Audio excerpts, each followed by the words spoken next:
see, Kevin, if you could bring up a project that we can go ahead and analyze. Would you guys like to go over a deal? Do you have a deal to go over? Yeah? Okay. Was that a yes, guys? I'm sorry. Okay, good. Just make sure we're on the same page here.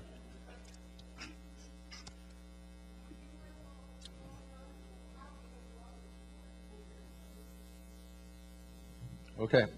So, okay, we're good. All right, come on. Let's go ahead and give Kevin Van Flanner a round of applause real quick, guys.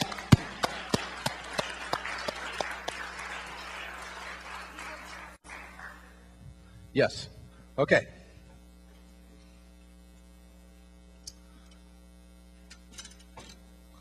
All right. So how you doing, Kevin? All right, good. Can you grab the mic for me?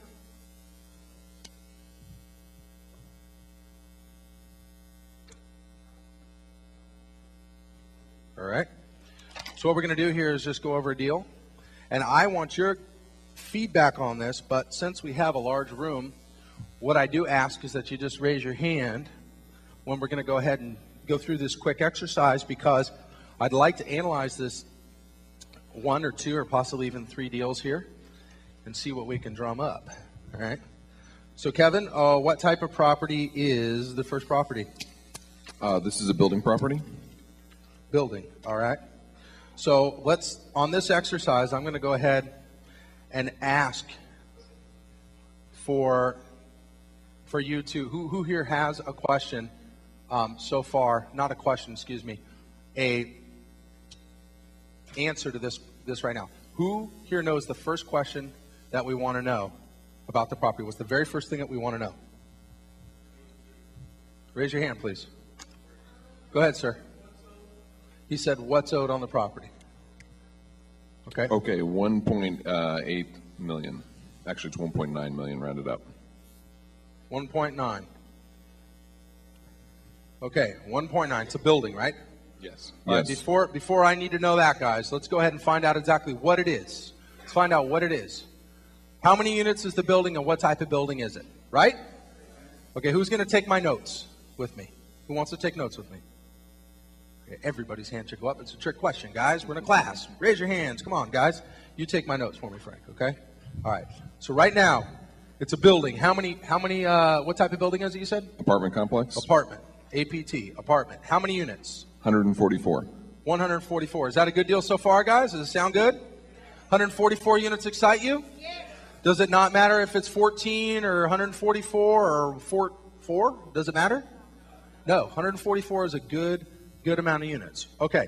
1.9 million is the asking. What next do we want to know, folks? Raise your hand. Go ahead, in the back. He wants to know the debt that's owed. What's owed on it? I'm sorry. It's 1.9 million is the debt on it. I thought that was what it was asked before. The current asking price is 3.25 million. Okay. I heard somebody sigh. Too big for you? I don't think so. It's irrelevant. All right. So that's 3.2. 3.2 asking. All right. We're just going to stay. 3.2 asking, 1.9 debt. What do you guys think so far? Okay, keep going. All right. What's the next question? The as-is value. What's the as-is value? What's it worth? As is. Kevin? The real estate agent didn't provide an as-is value, but we have the NOI. Okay, so let's go ahead. What's the NOI? The NOI is $251,289. Okay. Now, what do we need to know next? What's the market cap? Between 7.73 and 8, rounded up to 8. Okay, we'll mark it off to 8. 8% cap. Okay. Still need to figure out what it's worth. So, Kevin, go ahead. Okay, so based on that, it's divide 2.51829 by 8, and you get Want me to answer that? No, let's let Frank do it. Thanks, Kevin. What is it, Frank? Divided by 8, sir. 31411. 3.1 million. And change. Now, hold on. Here's where we need to stop. Stop right here. Now this is now this. 3.1. If it's worth as is 3.1 and they're asking 3.2, who here wants to make $100,000 on the deal? Okay, so let's hold on. Let's go ahead and get into it again and see why it was submitted. Okay, what's the reason behind this? What's the exit strategy? What's the proposed exit strategy? If they have $1.9 million in debt that's already owed, they already owe $2 million. They're asking what it's worth as it sits. Is it vacant, or what's the occupancy? Actually, the occupancy is 86.9%. Of course, which it would have to be if it had an NOI of $251,000. So it'd be 86. You said 86%. That's correct. 86% occupied. All right. And what's the market occupancy rent in the area? Do we have that? They have a market occupancy of 93%. 93%. All right. How long has this person owned it for? I'd like to know that, right? We don't have that information. Okay.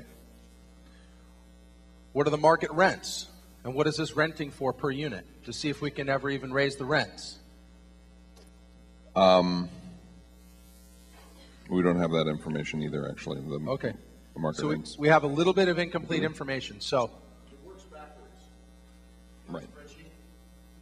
Yeah, we have the projected NOI, which is basically upgrading the rents. Yeah, but we're not paying for. He said it works backwards, meaning that. Say it again. I worked backwards to get the income, the rental income. Oh, okay. Go ahead and tell me the rental income. Okay, I took the NOI. Hold on. He took the NOI. And found out from the expenses makes the effective income. And He said he. area vacancy, the vacancy they had, and reverse that back to get the rental income. Hold on a second. Slow it down, Larry. Okay, I took the NOI, Listen, folks. He took the NOI. which is the result of the effective income minus the expenses. If you know what the expenses are, and we do, we can get the effective income. So what's the formula? So you take the NOI plus the expenses gives you the effective income. NOI plus the expenses gives you The effective income, the right, effective gross income. The EGI. Then what did you do once you had the EGI? When we knew the vacancy factor of the area, we took the vacancy factor and subtracted that from 100 and divided that into it, which gave us the gross scheduled income. See why I love to have brokers around? I don't know if Larry's a broker or not, but not a broker. He's just a numbers guy. Okay. So still, regardless of pushing the whole numbers backwards and finding out what the market rents are, it's all the number crunching, and thank you for that, Larry, all the number crunching, trying to factor in exactly where it's at, it still comes out to the fact that there's an as-is value. We're not paying on speculation. We're not paying on hope. The thing's 86% already occupied, and the market occupancy is at 93%. There's not a lot of room. What we can maybe do is get in there and raise the rents, but still, regardless, can't do a master lease, right? The thing about it is, doing this property, to me, it looks retail unless we can find another reason why we should pursue it. Is there any additional land that comes with it? Yes, there's 2 additional acres, flat and level. Is this your deal? Yes. Well, no wonder you're commenting on it. Larry, anything that you say, man, I'm not getting it on the mic, so just hang on one second. If you want to come up, you come on up since it's your deal. Let's give Larry a round of applause. All right, buddy. Good, good. All right, slow down. Slow down. Actually, my son, Ron, he found it. Okay, good. Good job, Ron. All right. So, since you knew your own formula to crunch these numbers to figure it out, did you just ask? Thank you. Did you just ask the broker? Are you talking with the broker? Or are you talking with the owner? We called the broker, and he did not return our call as of yet. As of yet, okay. So the only thing that I can do is go on what I find there. And the numbers that I had to start off with on the printout here are all of these. They're income and expense sheets. Okay, so hold on one second. Let's slow down for one quick sec. Let me just show you something, because I do want to keep his deal confidential, as I keep all your guys' deals confidential. This shows right here, cash flow and rent roll analysis. You see what this says? Cash flow and rent roll analysis. See how many numbers are posted on here? This is what the broker already provided. They crunched all these numbers and they provided this from whatever source Larry found this on. We don't need to know where he found it. What he did was he took and just reviewed all the data that, excuse me, Kevin, that's already here. And then what we're going to do is verify the data. You see how important this is? But this tells me one thing.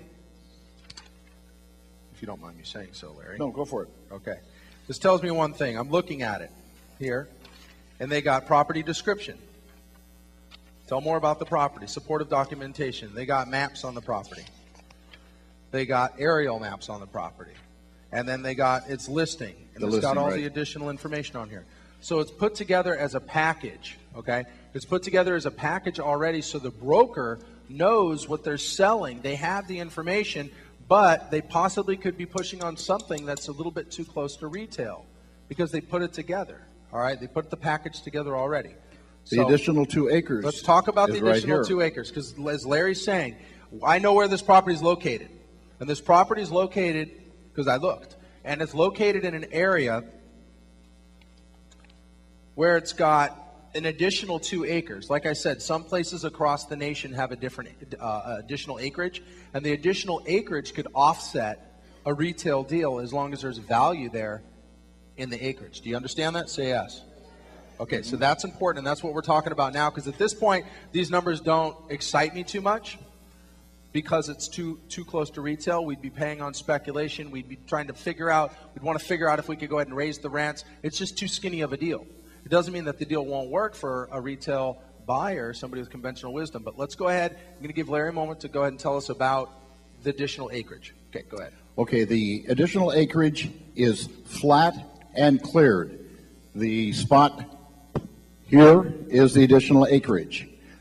Around the property, there is a school or a facility of some sort like that just to the south of the property right here. South of that is a huge car distribution area.